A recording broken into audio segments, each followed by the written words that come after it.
Salvation is not far from you. Life is not far from you. This you must climb up into heaven and get it, or as if you must descend down into the pit, right? And what I want to say is, when I look back at my own life, you know the only thing I always did?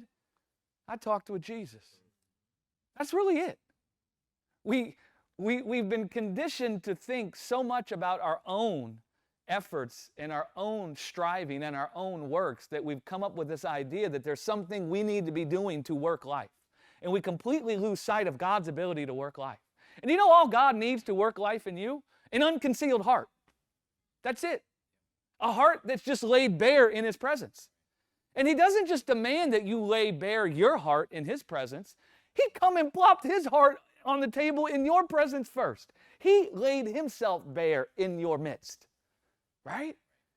And when you see that, what happens is, man, your heart becomes bare. And what that looks like when your heart is laid bare in the midst of God is you're just talking to Jesus.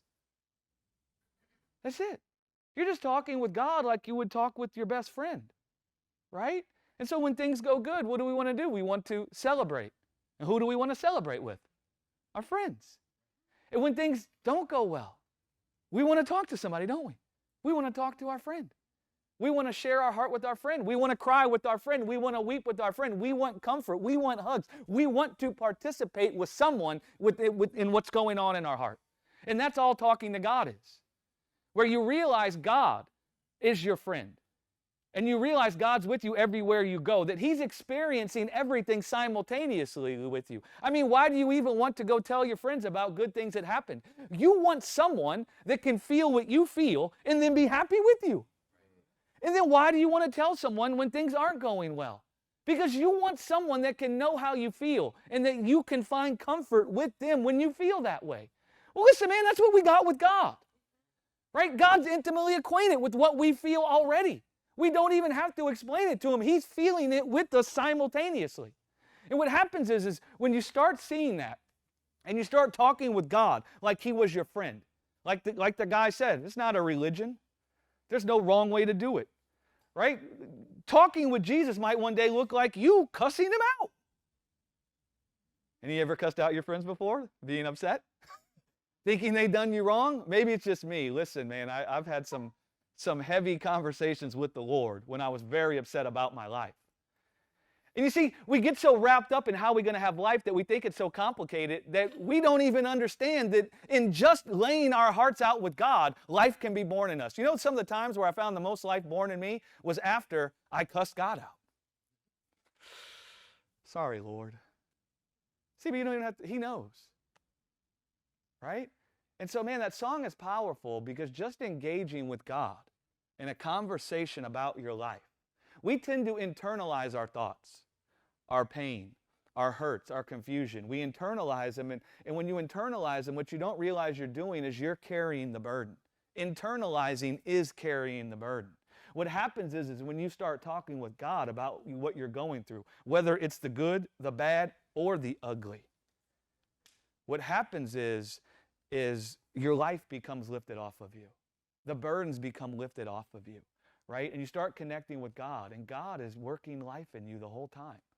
And so I can tell you a lot of complex things. I can interpret many scriptures for you. I can put the whole Bible probably in its place from beginning to end. I could probably do it in 10 minutes. Right? And that's good too.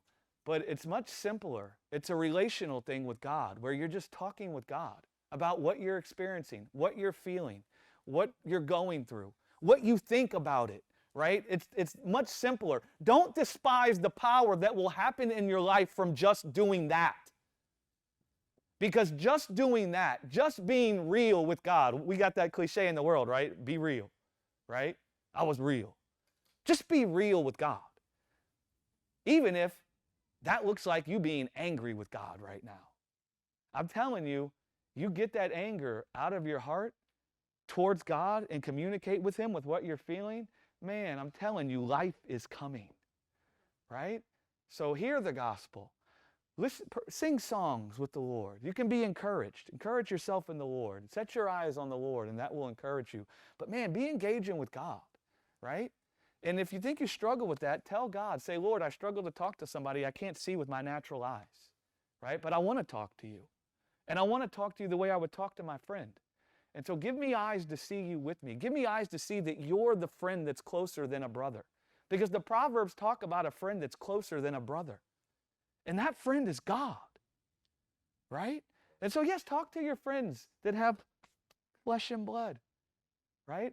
But also talk with God about what you're feeling, what you're going through, the confusion, the anger, the joys. Share all that with God, man. I promise you, just from that foundation of talking with God, you will find life born in you. You'll be like the guy in the parable of the sower sowing the seed, where it says the guy went to bed day and night, and one day woke up with a big crop and didn't know how he had it.